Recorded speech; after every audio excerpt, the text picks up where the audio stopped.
मुझे आपसे कहना है, अनुरोध भी है, सुझाव भी है कि हम आप बाबा साहब को मानने वाले हैं, बाबा साहब के अनुयायी हैं, बाबा साहब के विचारों को लेकर के जो हम आप संविधान की बात करते हैं, संविधान हमें आपको बचाना है।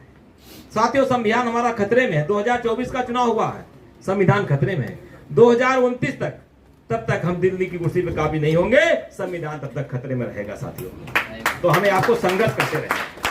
आप देख रहे हैं भारतीय जनता पार्टी की जब से सरकार आई है, या केंद्र देख लीजिए, राज्य देख लीजिए, किस तरह से सरकारी विभागों का निजीकरण किया गया है, और जो सरकारी विभाग बचे हुए भी हैं उनमें ठेकेदारी प्रथा के माध्यम से हमारा आपका बच्चा जो डॉक्टर इंजीनियर बन सकता है था, अच्छी नौकरी कर सकता था, वो मजबूरन 8,000 10,000 रुपए की नौकरी करने के लिए ठेकेदारी प्रथा के माध्यम से कर रहा है। तो हमें आपको संघर्ष करना है, 2029 तक करते रहना है।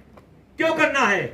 मुझे लगता है 2027 में आपकी सरकार बन जाएगी, 2029 जब आपकी सरकार बन जाएगी, मुझे लगता है जिन सरकारी विभागों का निजीकरण हुआ है, निश्चित रूप से उनका हम आप सब लोग सरकारीकरण कर लेंगे।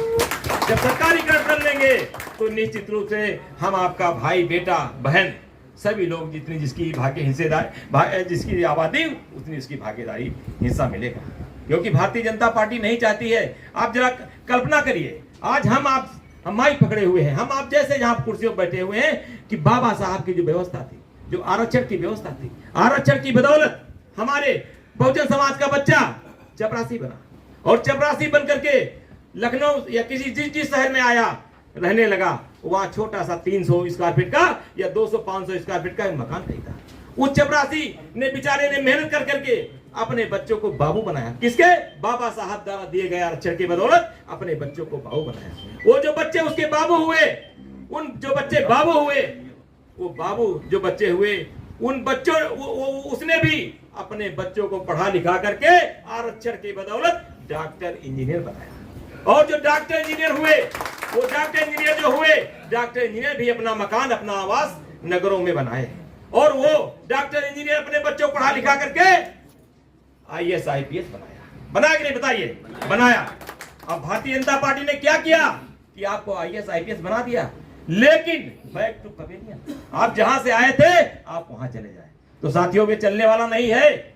हम आप सब लोग मिलकर के आवाज उठाएंगे। हम आप समझदार हो गए, हम आप जागरूक हो गए हैं, और हम आप जो बाबा साहब वाहनी है, मैं जो भी कह रहा था, अगर PDA को अमली जामा कोई पहना सकता है तो बाबा साहब वाहनी असली अमली जामा पहना सकता है।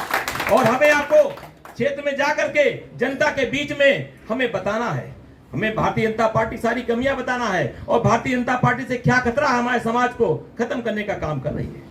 साथियों, मुझे लगता हम अपने क्षेत्र में निकलेंगे, अपने क्षेत्र में निकले, जिस समाज में जाएं, हमें लगता है अगर हम रावत समाज में जाते हैं, अगर गौतम समाज में जाते हैं, अगर कश्यप समाज जाते हैं, पाल समाज में जाते हैं, लोधी समाज जाते हैं, उस समाज का नेता लेकर के और उसी समाज के दरवाजे बैठ करके हमें PDA की बात करनी है, समाजवादी पार्टी की विचारधारा की बात करनी है, और समाजवादी पार्टी की सरकार के कार्यकाल में जो विकास कार्य हुए उनकी बात करनी है। हमें लक्ष्मण रेखा नहीं खींचनी है, क्योंकि हमारा भाई वो PDA का अंग है, वो मेरा भाई है, किसी का व्यक्ति विशेष नहीं है। तो भारतीय जनता पार्टी जो है, ये केवल हमें आपके लोगों को गुमराह करके सत्ता में काबिज है। तो हमें आपको संघर्ष करके, हमें बाबा साहब वाहनी को खूब धार दे करके, खूब PDA को बढ़ा करके समाजवादी पार्टी को मजबूत करना, क्योंकि ये 2027 का चुनाव है, ये बहुत बड़ा लक्ष्य साथियों है, इसको हमें जीतना बहुत जरूरी है। मुझे लगता है, जो हमारे एक साथी भी कह रहे थे